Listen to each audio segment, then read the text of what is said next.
Chapter read करके ही आपको समझाया जाएगा, उसके बाद जो शॉर्ट्स नोट्स वगैरह हैं बाद में देखेंगे।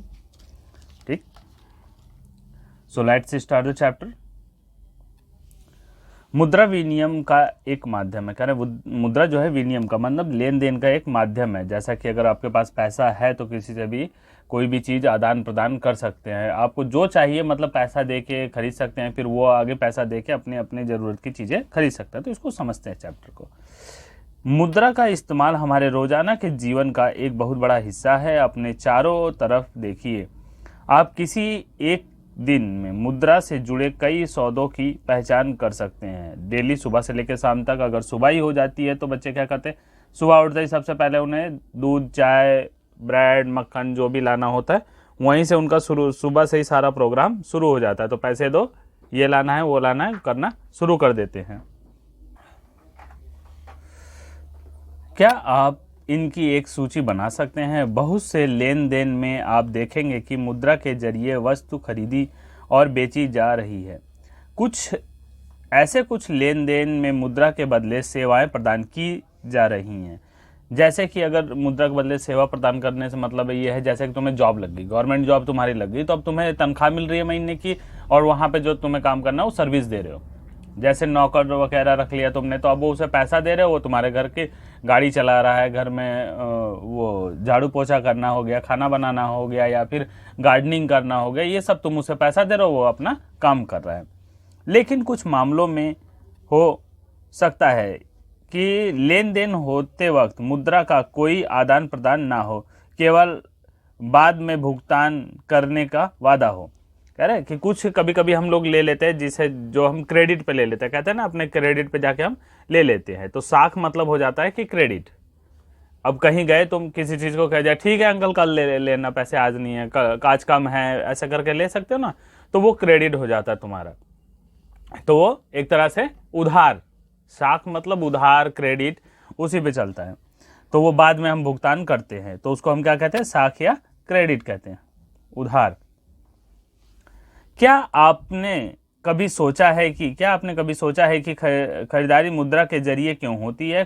कारण बहुत सरल है। जिस व्यक्ति के पास मुद्रा है वह इसका विनिमय किसी भी वस्तु या सेवा खरीदने के लिए आसानी से कर सकता है। अब मुद्रा जैसे कि एक हमारे पास कीमत हो गई, 5 रुपये या 10 रुपये या 20 रुपये, आजकल 20 रुपये का कभी आ गया, तो एक लिमिट हो गई। अब हमें जैसे कोई चीज़ खरीदनी है, सपोज हमें एक पेंसिल खरीदनी है, तुमने 5 रुपये की पेंसिल खरीद ली।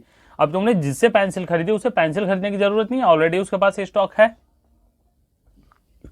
तब वो क्या करेगा, वो पेंसिल की जगह कुछ और अपने शॉप में ला के रखेगा ना, तो वो 5 रुपए का उसमें एडजस्ट कर लेगा। ऐसे ही सब कुछ ना कुछ अलग अलग तरीके से कुछ ना कुछ खरीद सकते हैं। इसलिए हर कोई मुद्रा के रूप में भुगतान लेना पसंद करता है, फिर उस मुद्रा का इस्तेमाल अपनी ज़रूरत की चीज़ें खरीदने के लिए करता है। एक जूता निर्माता का उदाहरण देखते हैं। वह बाजार में जूता बेचकर गेहूं खरीदना चाहता है। जूता बनाने वाला पहले जूते के बदले मुद्रा प्राप्त करेगा और फिर उस मुद्रा का इस्तेमाल गेहूं खरीदने में करेगा। और नहीं तो क्या उसके पास ले जाके जूता देगा, वो कितना वही जूता उसके सर पे मारेगा, कहेगा एक बार तो चल किसी तरह से ले लिया, चल ठीक है भाई तू जूता दे दे, मेरे जूते फट गए, मेरे पास जूता नहीं है, सपोज नहीं है तब भी वो ले लेगा, चल तू गेहूं ले जा और मुझे जूता दे जा, वो दे जाएगा। लेकिन नेक्स्ट टाइम में क्या करेगा, अभी तो उसका फटा ही नहीं, फिर अगले महीने पहुंच गया जूता ले लो, गेहूं दे दो, कहेगा चल निकल जूता ले लो, अभी तो जूता फटा ही नहीं, अब वो 1-2 साल चलेगा जूता, गारंटी थोड़ी ना कब फटेगा। अब वो कहेगा नहीं जूता ले लो और दे दो। तो अब ऐसा तो नहीं पॉसिबल होगा ना, वो जूते रखते जाए, उसका तो शोरूम खुल जाएगा जूते का, है कि नहीं। अब जहां जाएगा वो जूते ही बेच देगा सबको, तो सबके पास जूते होगा तो खरीदेगा कौन किसी से, इसलिए ऐसा नहीं हो पाता। तो ये क्या करते हैं कि जूते के बदले कुछ उसे पैसे मिल जाए जिससे आसानी से वो कुछ भी खरीद सकता है।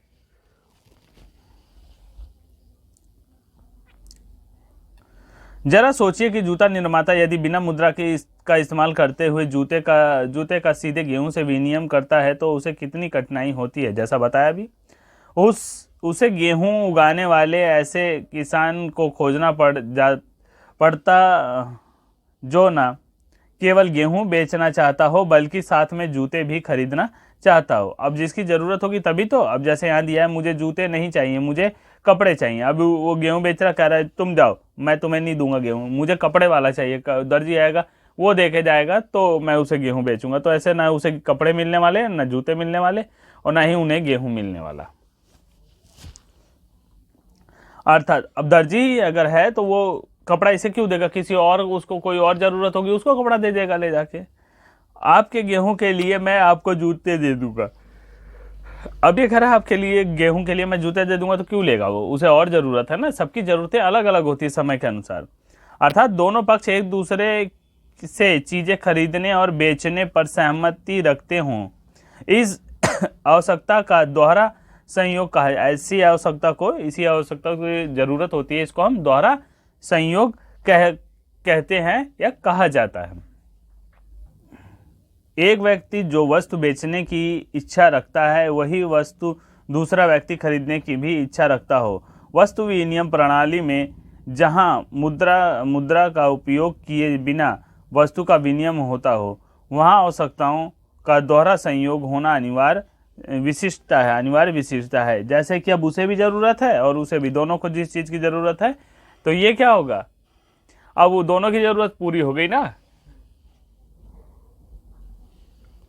तो इसे दोहरा संयोग कहा जाएगा।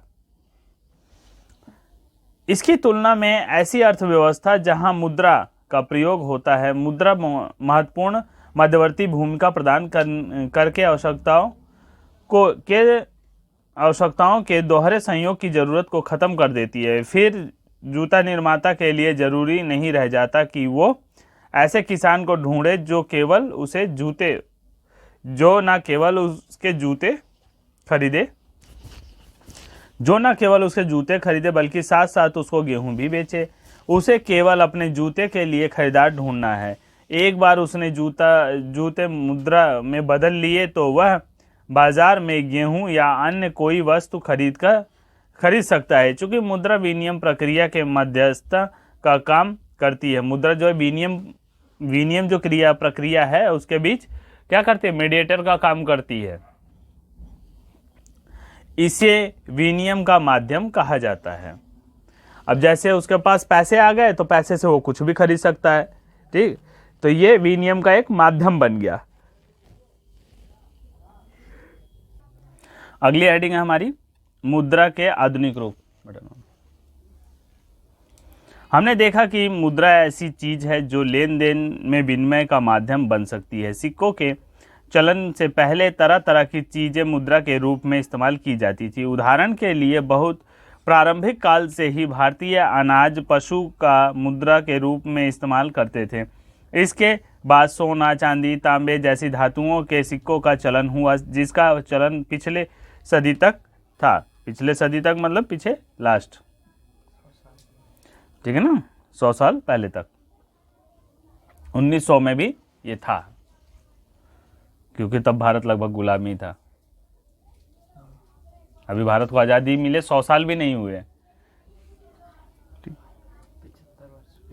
अभी तो सिर्फ 75 वर्ष पूरे हुए हैं। अब उसमें आती है करेंसी, ठीक।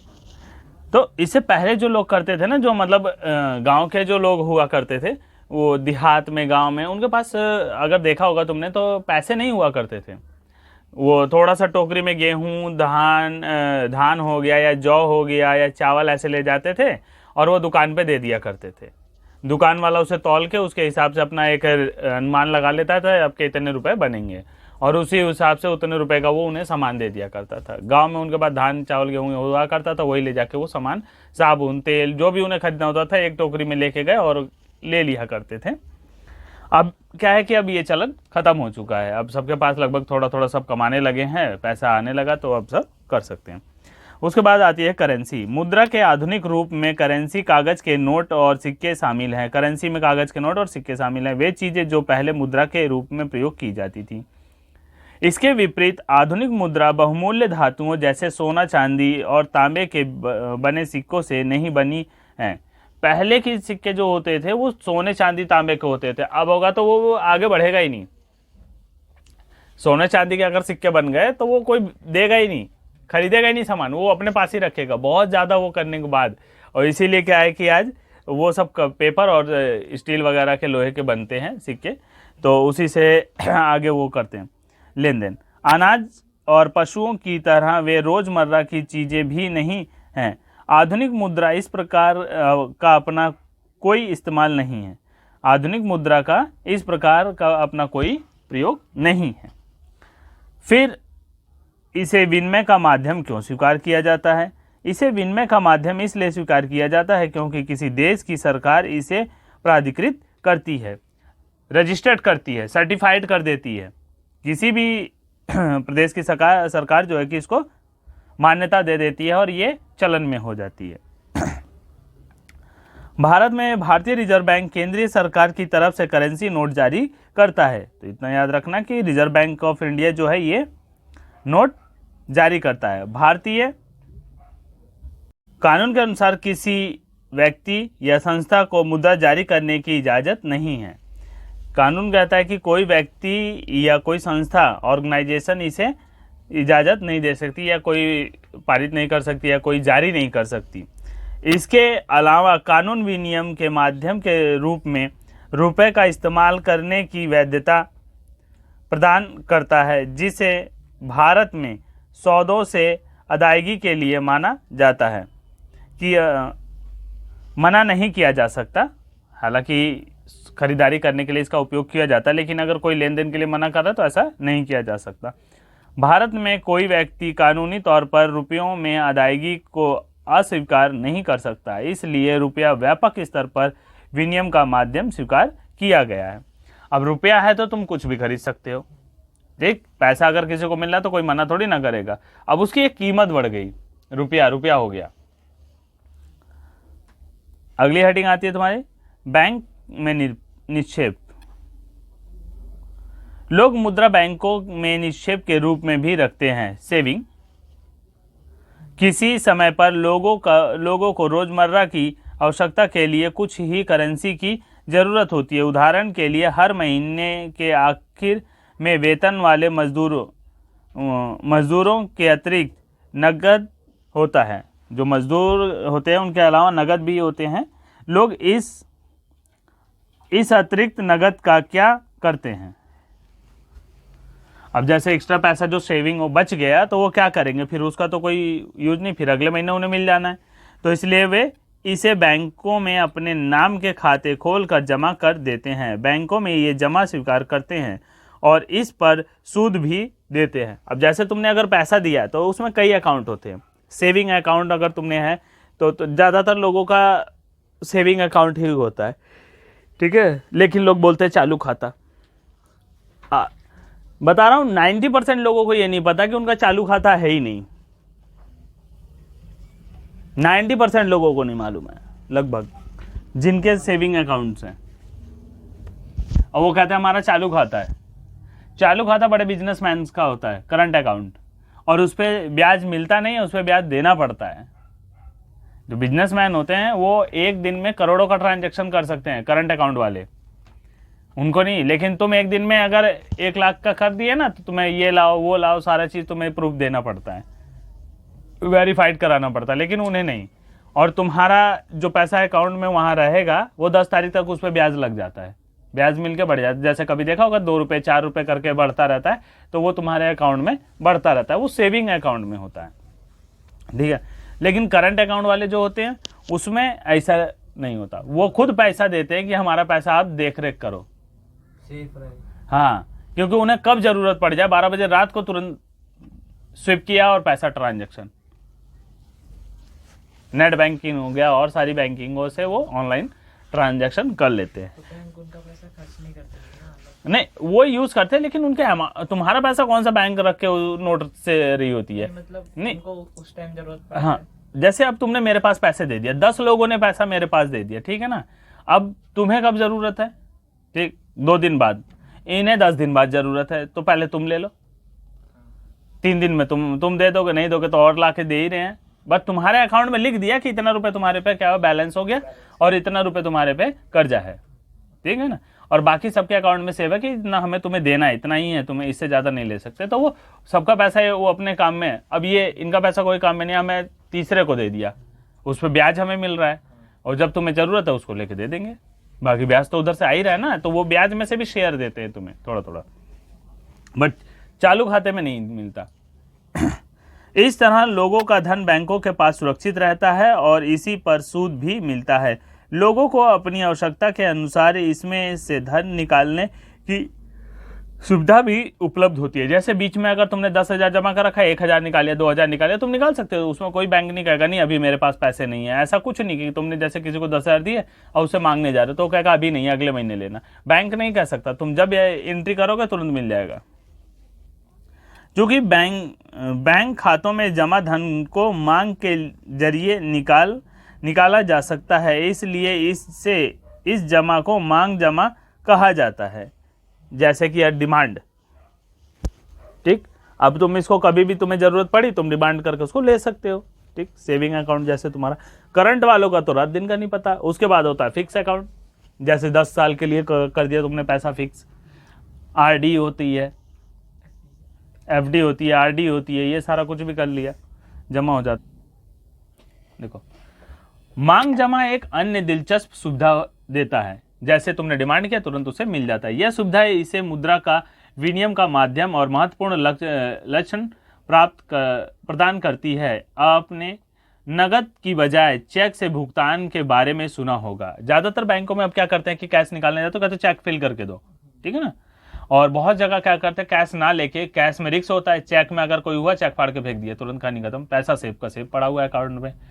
चेक से भुगतान के लिए भुगतानकर्ता जिसका किसी बैंक में खाता है एक निश्चित रकम के लिए चेक काटता है। चेक एक ऐसा कागज है जो बैंक को किसी व्यक्ति के खाते से चेक पर लिखे नाम के किसी दूसरे व्यक्ति को एक खास रकम का भुगतान करने का आदेश देता है। ठीक है ना, जैसे तुमने जिसे पे किया जिसके नाम से, और तुम्हारा नाम पूरा नीचे चेक पे लिखा होता है। जैसे यहाँ देखोगे ये दिया ना, स्टेट बैंक ऑफ इंडिया करके दिया हुआ है। यहाँ चेक जिसका चेक होगा उसका नाम लिखा होगा, यहाँ एनसीईआरटी लिखा हुआ है, ये न्यू दिल्ली, ये इनका अपना कैंपस का सारा चीज़ इन्होंने डिटेल चेक का दे रखा है इसमें प्रिंट करके। और यहाँ अगर इसके नाम, ये अगर किसी को पे करता है तो यहाँ डाल दिया किसको पे करना है, तो यहाँ उनका नाम डाल दिया, कितने रुपए पे करने हैं, यहाँ अमाउंट डाल दिया। और यहाँ देखो ओनली जरूर लिखा है लास्ट में चेक में ओनली जरूर लिखा करो, ठीक है ना। कभी भी चेक फिल किया करो लास्ट में ओनली। और यहाँ देखो इसमें लिख दिया ना 57,000, और यहाँ पे ऐसे करके डैश लाइन डाल दी, ठीक ना। अब ये स्लैश डैश डाल दिया तो ये हो जाता है। अब एक ही मतलब इससे हो गया कि अगर यहाँ लिखा हुआ लगभग 5,000 रुपये तुमने दिया और बाद में कुछ नहीं लिखा, तो अगला इंसान क्या कर सकता है, यहाँ पे जीरो लगा के यहाँ ऐसे कर दिया, तो ये 5,000 तुम्हारा हो गया 50,000 में। ओनली नहीं लिखा तो यहाँ पे ये लिख सकता है 57,000, ठीक। 1000 तो है, 1000 के बाद भी अभी गैप है, 57,500 लिख सकता है वो, यहाँ पे 900 लिख सकता है कि नहीं। यहाँ 900 फिर ओनली लिख देगा, तो इतना कम से कम तुम्हारे अकाउंट से 900 रुपए गए। कुछ भी कर सकता है। और यहाँ जीरो को क्या करेगा, ये 9 बना देगा, नीचे खींच दिया, हो गया तुम्हारा। इस तरह से इसमें फ्रॉड होगा। तो अगर तुमने साफ साफ लिख दिया तो फ्रॉड उसमें नहीं कर सकता। और ये चेक है, यहाँ पे करने के लिए डबल लाइन यहाँ पे खींच दी जाती है। और चेक जिस दिन के लिए दोगे उसी दिन का वो भुगतान होगा, उसी दिन के बाद ही होगा, उससे पहले नहीं पे हो सकता। इस तरह हम देखते हैं कि मांग जमा में मुद्रा के अनिवार्य लक्षण मिलते हैं। मांग जमा के बदले चेक लिखने की सुविधा से बिना नगद का इस्तेमाल किए सीधा भुगतान करना संभव होता है। अब ये कैश लेके ढोने से अच्छा है कि हम इसमें क्या कर सकते हैं, तुरंत पेपर पे लिखा चेक पे और पे कर दिया, वो ले जाकर अपना जमा किया, इस अकाउंट से उस अकाउंट में हो गया। जैसे उससे सुविधा चेक से भी ज़्यादा बेनिफिट अब हो गया कि जो ये हमारा पेटीएम वगैरह चल गया है, गूगल पे वगैरह चल गया है, इसे ट्रांजैक्शन कर लो, पैसे की कोई ज़रूरत ही नहीं, ठीक। ये पेपरलेस का समय चलने वाला है, आने वाले टाइम में नोट वोट नहीं रहेगी। पेपर की बहुत ज़्यादा वो हो रही है ना कि पेपर के लिए बहुत मेहनत करनी पड़ती है, पेड़ काटने पड़ते हैं और सारी चीज़ें की प्रॉब्लम हुई, तो ये पेपरलेस कर देगा। आने वाले टाइम में खाली नंबर नोट में दिखेंगे, नंबर में दिखेंगे, तुम्हारे अकाउंट में इतने नंबर हैं, बस पैसा नहीं दिखेगा हाथ में, हाँ इतना नंबर है, हाँ ठीक है। बच्चे जैसे 5 रुपए 10 रुपए मांगते थे ना, अब नहीं मांग सकेंगे फिर। हाँ क्या चाहिए, कुछ नहीं, चल निकल। बच्चे ऐसे मांगते थे ना, लेकिन आने वाले समय में अगर ऐसा हो गया तो बच्चे फिर 5-10 रुपए के फालतू के वो वेस्ट नहीं करेंगे और ज़्यादा बेटर ही होगा, नहीं तो बच्चे फालतू की चीज़ें खाते रहते पैसे लेके। क्योंकि मांग जमाओं को करेंसी के साथ साथ व्यापक स्तर पर भुगतान का माध्यम स्वीकार किया जाता है, इसलिए आधुनिक अर्थव्यवस्था में इसे भी मुद्रा समझा जाता है, चेक को भी मुद्रा समझा जाता है। यहाँ आपको बैंक की भूमिका को याद रखना होगा। बैंकों के लिए इन जमा के बदले कोई भी जमा मांग एवं भुगतान नहीं होगा। कह रहे हैं कि बैंकों के लिए इन जमा के बदले कोई भी जमा मांग भुगतान नहीं होगा। मुद्रा के आधुनिक रूप करेंसी और जमा आधुनिक बैंक प्रणाली की कार्यप्रणाली में बहुत करीबी से जुड़े हुए हैं, बैंकों में जुड़े होते हैं, ठीक है ना।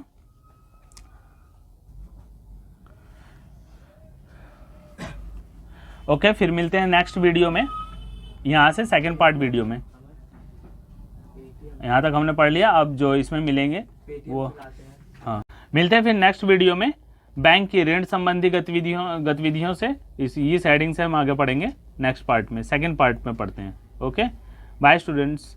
वीडियो को लाइक एंड शेयर जरूर करें, चैनल को सब्सक्राइब नहीं किया तो जरूर कर लें। आगे वीडियो आती जा रही है, बराबर आ ही रही है वीडियो, आपको अच्छे से समझाया जा रहा है। Okay, bye.